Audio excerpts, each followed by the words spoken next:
বাইরে কি ভয়ঙ্কর বৃষ্টি পড়ছে, চারদিক মনে হয় ভেসে যাবে। তবে এই রকম বৃষ্টিতে কিন্তু ফসল ভালো হবে বলেই মনে হয়। তাহলে প্রজারা ঠিক মতন খাজনা দিতে পারবে, আদায় উসুল ভালোই হবে। আরে আগে তো ফসল হোক, গাছে কাঁঠাল না হতেই গোঁফে তেল দিতে কিন্তু আমি রাজি নই। কি গোপাল, তোমার কি এই বৃষ্টিতে বাড়ির জন্য চিন্তা হচ্ছে নাকি?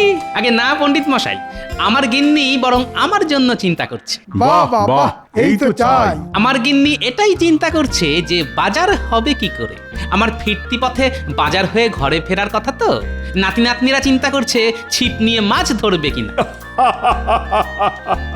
তাহলে এটাই বলো গোপাল, যে গিন্নি আসলে তোমার বাজারের জন্য চিন্তা করছে। হ্যাঁ, গোপাল তো কুঁড়ে মহারাজ, ও সকালে বাজার যেতে পারে না। ফেরার পথে বাজারে যা উচ্ছিষ্ট পড়ে থাকে গোপাল সেটা কম দামে কিনে নেয়। মন্ত্রী মশাই বোধহয় ওই একই সময়ে বাজার করেন, তাই জানতে পেরেছেন। কথার আর কি উত্তর দেব বলো গোপাল? না দেওয়াই ভালো। ঠিক ঠিক গোপাল, তোমার বরং উত্তর না দেওয়াই ভালো। এরপর আমরা যদি কোনোদিন তোমার বাড়িতে অতিথি হয়ে যাই, তাহলে তুমি যা খাওয়াবে। মাফ করবেন মহারাজ, গোপালের বাড়িতে গেলে আমি অন্তত কিছু খেতে পারবো না। বেশ বেশ, ওহে জ্যোতিষী, এই বলতে পারো বৃষ্টি কখন থামবে, যাতে গোপাল একটু ওই তাড়াতাড়ি বাজারে যেতে পারে। মহারাজ, আমার গণনায় এই বৃষ্টি থামার লক্ষণ দেখতে পাচ্ছি না। সে কি, আরো বৃষ্টি হলে যে বন্যা হয়ে যাবে।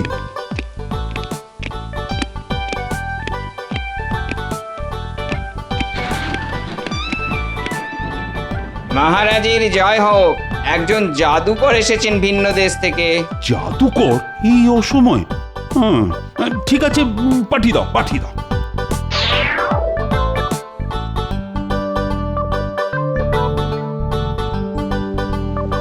মহারাজ, আমি একজন দরিদ্র জাদুকর। আমি নানান রাজ্যে জাদু দেখিয়ে বেড়াই।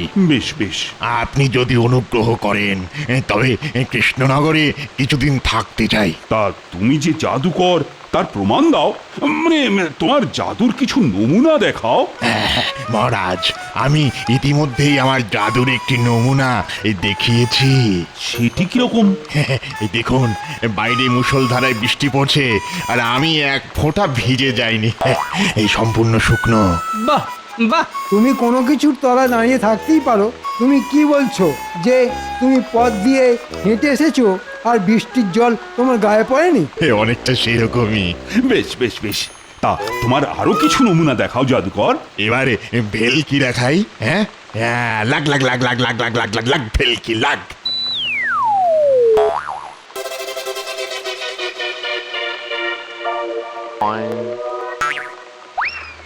এমন কোন জাদু দেখাতে পারো মানে যাতে সবার একেবারে তাক লেগে যায়? আমি আমার জাদু মন্ত্রে একটা মোহরকে দুটো করে দিতে পারি। যা বলছো ভেবে বলছো তো? আপনি আমাকে দিয়ে দেখুন না একটা মোহর, আমি সেটাকে দুটো করে দেবো। হ্যাঁ,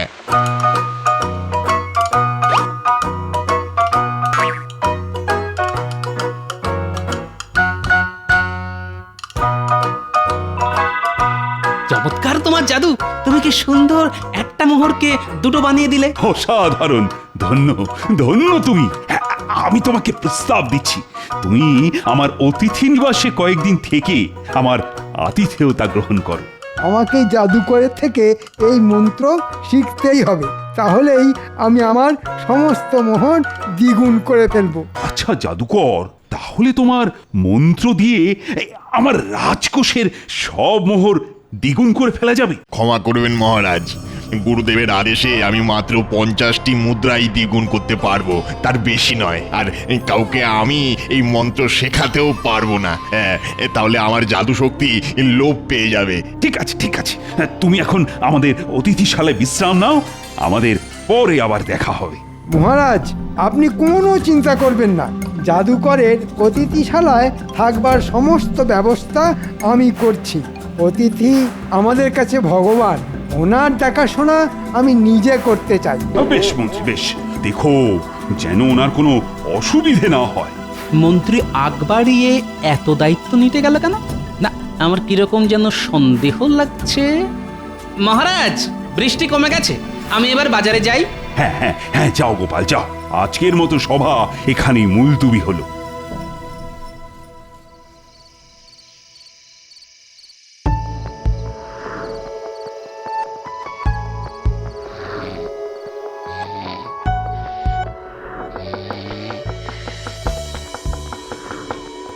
বেশ রাত হলো যে। দাঁড়ান, দরজা খুলছে। মন্ত্রী মশাই এত রাতে?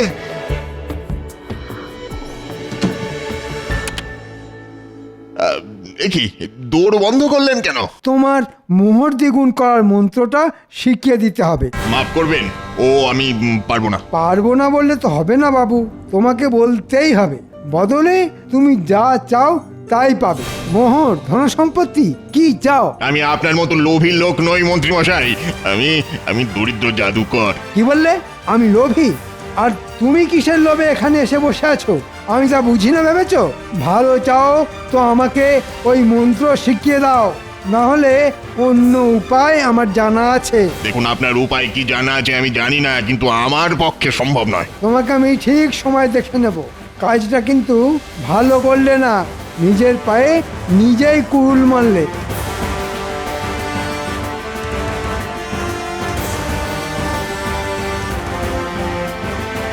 এখন কি করা যায়? কি করা যায়? কি করা যায়? কি করা যায়? আরে, আমার মাথায় এই বুদ্ধিটা এখনো খেলেনি কেন? ইস ইস ইস, অনেক দেরি হয়ে গেছে। আর সময় নষ্ট করা একদম ঠিক হবে না। এমন জিনিস মাথায় এসেছে তাতে এই রাজ্যের সবাই ঘোল খেয়ে যাবে। তবে এই কাজে মনে হচ্ছে বটা ঘটার সাহায্য লাগবে। যাই, ওদের কাছেই যাই।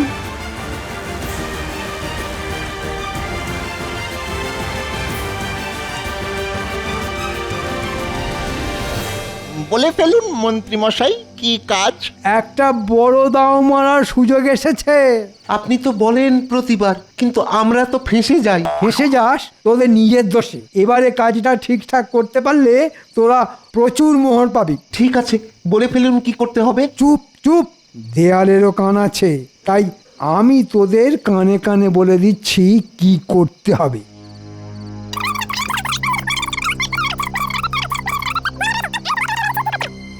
বা মন্ত্রী মশাই, এবারে তো জব্বর ফাঁদ পেতেছেন। হ্যাঁ, দারুণ মন্ত্রী মশাই, দারুণ। এ কাজ করতে আমাদের কোনো অসুবিধা নেই, কিন্তু আমরা যেন ঠিক মতো ভাগ পাই।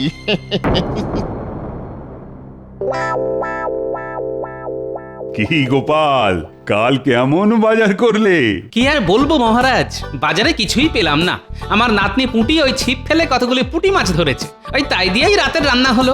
যদিও গিন্নি বেশ গজগজ করছিল। ও গিন্নিরা একটু গজগজ করেই। মহারাজ, জাদুকর কেমন আছেন? তাই তো, কথায় কথায় জাদুকরের কথাই জিজ্ঞাসা করা হয়নি। মন্ত্রী, তুমি বলো, তুমি বলো। মহারাজ, কাল রাতে আমি জাদুকরের নিবাসে গেছিলাম। আমি তাকে বললাম যে আমার রাজ্যের শ্রীবৃদ্ধির জন্য আপনাকে কোষাগারের সমস্ত মোহর দ্বিগুণ করতেই হবে। তা কি বললো সে? জাদুকর কিছুতেই রাজি নয়। শেষে আমি অনেক কষ্টে জাদুকরকে ভয় দেখিয়ে কোষাগারের সমস্ত মোহর দ্বিগুণ করতে রাজি করিয়ে ফেলেছি। সে রাজি হলো? হ্যাঁ মহারাজ, রাজি হয়েছে। আমি এও বলেছি একই সঙ্গে আমার নিজের সঞ্চয়ের সব মোহরও আমি দ্বিগুণ করব। এটা কি হলো? যে জাদুকর মহারাজের মুখের উপর না করে দিল জাদু শক্তি লোপ পাবে বলে, সে হঠাৎ মন্ত্রীর কথায় রাজি হয়ে গেল। না না, এর মধ্যে রহস্য আছে নিশ্চয়। কি রহস্য, কি রহস্য, আমাকে জানতেই হবে। না মন্ত্রী, না, এটা কখনোই ঠিক নয়। এভাবে অতিথিকে ভয় দেখিয়ে তার ইচ্ছের বিরুদ্ধে কাজ করানো। আপনার কথার সাথে মহারাজ সম্পূর্ণভাবে সহমত আমি। এই ব্যাটা টেকোটার জন্যে কোনো পরিকল্পনায় সফল হবে না দেখছি। ঠিক আছে মহারাজ, আপনি যেটা ভালো বুঝবেন। তবে জাদুকর যদি চায় আমি আমার সঞ্চয়ের মুহূর্ত দ্বিগুণ করতে পারি মহারাজ। হ্যাঁ, সে তুমি পারো। আমার সঞ্চয়ে কিছু মোহর আছে, যদি সেগুলো দ্বিগুণ হয় তবে বড় ভালো হয়। মানে আমারও কিছু সঞ্চয়ে মোহর আছে। আমি গণনা করেছি মহারাজ, আমার রাশিতে ধনযোগ আছে। বুঝলাম। তা আর কেউ কিছু বলতে চাও? মোহরের মূল্য ওর নহে যৎ সামান্য, 2 গুণ করলে হতে পারি ধন্য।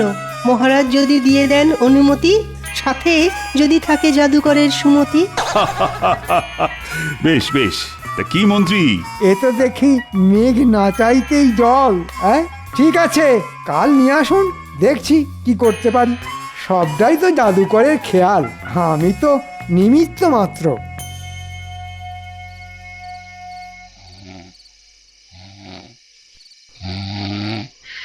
যা, তোরা ঢোক। জাদুকর বেশি চিৎকার না করলেই হলো, কিন্তু জাদুবিদ্যায় যদি অদৃশ্য হয়ে যায়। না না না, হ্যাঁ, এই তো কি জাদুকর, এখন কি করবে তুমি? কোন জাদু দেখাবে? হ্যাঁ, আপনি বলেছেন তাই এর হাত পা মুখ বেঁধে নিয়ে এলাম, কিন্তু কিন্তু এখন কি করব? কি আর করবি, একে নিয়ে এবার নাচানাচি কর। একদম বোকা তুই। যা, একে নিয়ে যা, বেটাকে রাজ্যের সীমানা পার করে দিয়ে আয়। অবুঝুক, মন্ত্রীকে চটানোর ফল কি হয়।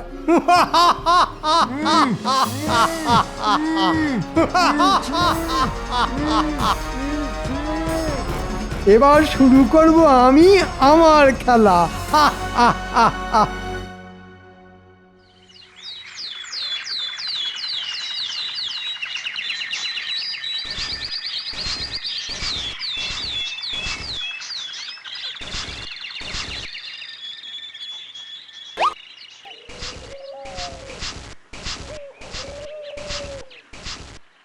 যা ভেবেছি সেটা সত্যি কি না এই মোহরই তার প্রমাণ দেবে। তাই এই মোহরটাতে একটা বিশেষ চিহ্ন দিয়ে দিলাম। না, এবার রাজবাড়িতে যেতে হয়। গিন্নি, আমি এবার আসি। এসো এসো, তোমার হাতে ওটা কি? মোহর গো, মোহর। হ্যাঁ গো, শুনলাম কোনো এক জাদুকর এসেছে, সে নাকি সবার ধন দ্বিগুণ করে দেবে বলেছে। মিছে কথায় কান দিতে নেই, বুঝলে? মিছে কথা? কি ভেবেছে তুমি? আমাকে বোকা বানাচ্ছ? তোমার হাতে মোহর কেন তা আমি বুঝি না। আমার যত শাড়ি আছে সব তোমাকে দ্বিগুণ করে দিতে হবে, এই বলে দিলাম। কি আশ্চর্য, তোমাকে কে বললো জাদুকর একটা শাড়িকে 2টো শাড়ি করে দিচ্ছে? কি বিপদ! বলি এখন যেতে দাও দেখি, এরপর তো শুনবো ঘটি বাটি সব নাকি দ্বিগুণ হয়ে যাবে। যত সব।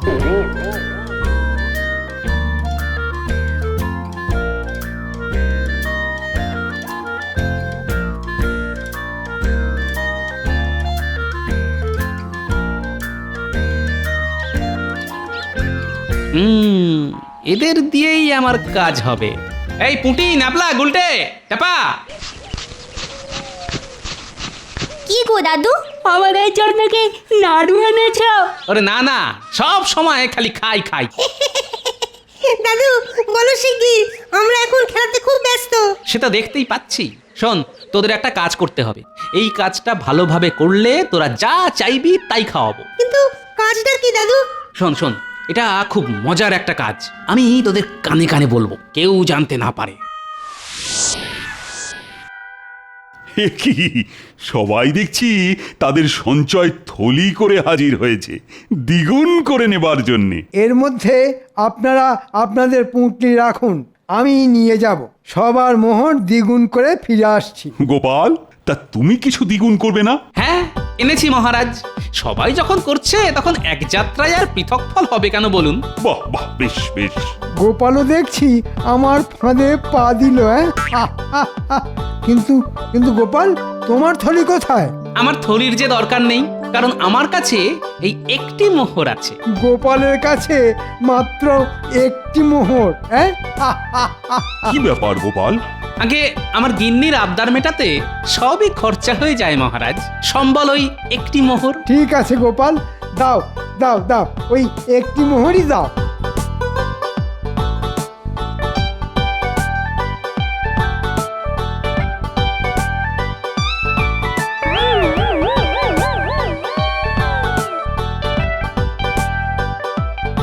সবাই অপেক্ষা করো, জাদুকর তার ঘরে অন্য কাউকে যেতে নিষেধ করেছেন। মহারাজ, প্রকৃতির ডাক এসেছে, আমাকে একটু বেরোতে হবে মহারাজ। হ্যাঁ হ্যাঁ হ্যাঁ, বেশ যাও যাও যাও গোপাল যাও।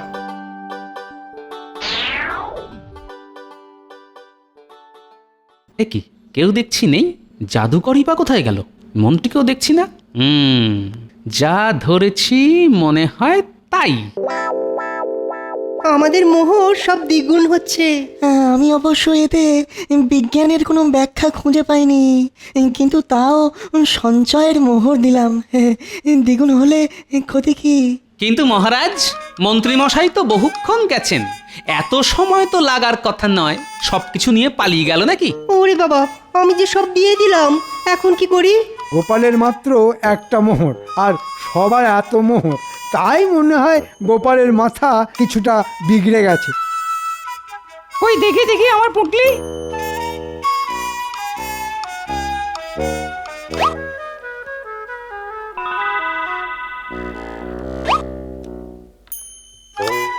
কি ভাবছো গোপাল? তুমি কি ভেবেছিলে দুটোর জায়গায় 200টা মোহর হবে? মহারাজ, নির্ভুল একদম। আমার যা ছিল সব সব দ্বিগুণ হয়ে গেছে। আমি গণনা করে আগেই জানতাম যে সব দ্বিগুণ হবে।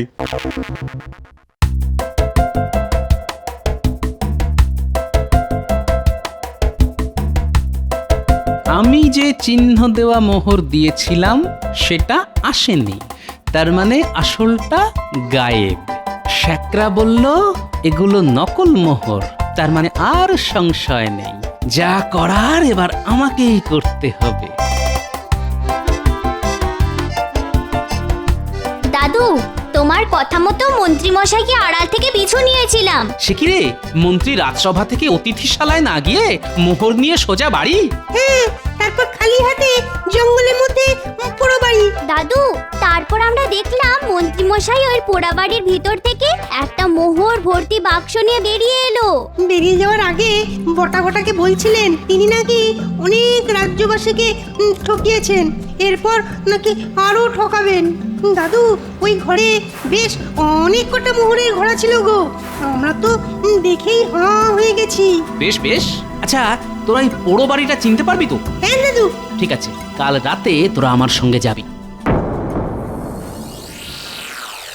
কি সবাইকে বেশ খুশি দেখছি। মন্ত্রীর দয়ায় দ্বিগুণ জাদু মোহর পেয়ে আমরা বেশ ভালো মন্দ খাচ্ছি, বলো? আরো একটা খুশির খবর আছে, আগামীকাল তোমাদের রানী মায়ের জন্মদিন, আর সেই উপলক্ষে সবার ভুরিভোজের ব্যবস্থার পাশাপাশি রাজ্যের সমস্ত প্রজাদের রানী নিজের হাতে একটি করে স্বর্ণমোহর বিতরণ করবেন। সাধু সাধু সাধু।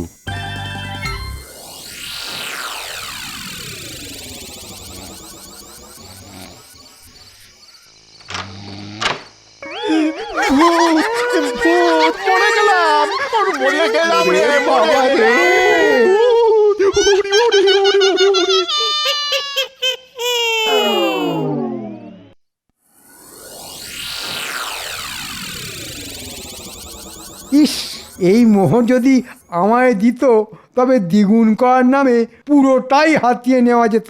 মহারাজ, বলি কি, আজই তো জাদুকরের এখানে থাকার শেষ দিন, তাই মন্ত্রীকে বলে যদি এই 2 কলসি মোহর দ্বিগুণ করে নেন, তাহলে প্রজারা একটির জায়গায় 2টি করে মোহর পেত। বেশ বলেছ গোপাল, বেশ তাই হবে। মন্ত্রী, তুমি এই কলসি নিয়ে যাও।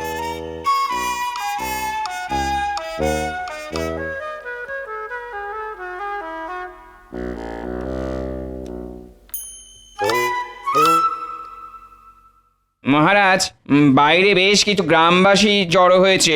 ওদের অপেক্ষা করতে বলো, রানী একটু পরেই বিতরণ শুরু করবেন। ওরা অভিযোগ জানাতে এসেছে মহারাজ। সে কি, ওদের পাঠাও পাঠাও।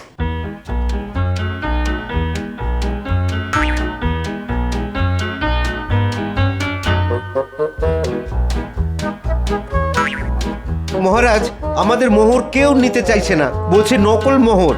আপনি এর একটা বিহিত করুন মহারাজ। মহারাজ, গিন্নির গয়না গড়াতে গিয়ে আমারও একই সমস্যায় পড়তে হয়েছে। বেটা বটা ঘটা কোনো কাজের নয়। বললাম রাত দিন পাহাড় দিবি, দুটোই হাওয়া। আসুক একবার ভাগ চাইতে, দেবো একদম ঠিক করে। হ্যাঁ,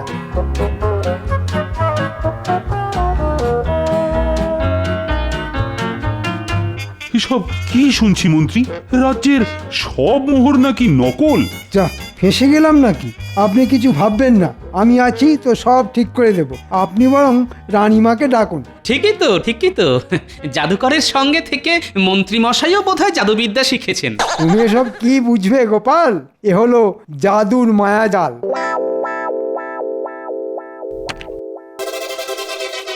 কি মন্ত্রী, মোহর কোথায়? তাহলে কি সমস্ত প্রজারাই ঠিক বলছে?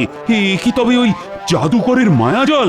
এ মায়াজাল নয়, এ হলো মন্ত্রীর মোহজাল। ওই দেখুন। এই তো মন্ত্রী আমাদের লোভ দেখিয়ে পাপ কাজ করায়। একটা মোহরও আমাদের কপালে জুটলো না। না মানে ভুল হয়ে গেছে মহারাজ, ভুল হয়ে গেছে। আসলে জাদুকর মোহর দ্বিগুণ করার মন্ত্র শেখায়নি বলে তাকে রাতের অন্ধকারে সরিয়ে দিয়ে মন্ত্রী রাজসভায় জাদুকরের রাজি হওয়ার গল্প দিয়ে মোহর হাতাতে থাকে। হ্যাঁ, আসল মোহর প্যাকে পুরে তার বদলে নকল মোহর ফেরত দেয়। আর এই কাজে সাহায্য করে বটা ঘটা। আমার প্রথমেই সন্দেহ হওয়ায় আমি একটাই মোহর দিই, তাও বিশেষ চিহ্ন দিয়ে। সেটা ফিরে না আসতেই বুঝি এ হলো মন্ত্রীর মোহজাল। আর মন্ত্রীর উপর নজর রেখে সকল মোহরের আস্থানার সন্ধান দেয় আমার এই ছোট্ট বন্ধুরা। বাহ বাহ, চমৎকার! রাতেই ভূত সেজে সেখানে হানা দিয়ে নকল মোহর সরিয়ে নুড়ি পাথর পুড়ে দিই, আর তাতেই কেল্লা ফতে। ধন্য তুমি গোপাল, ধন্য তোমার নাতি নাতনি। আমি ঘোষণা করছি পুরস্কার গোপাল ও গোপালের নাতি নাতনিদের জন্য।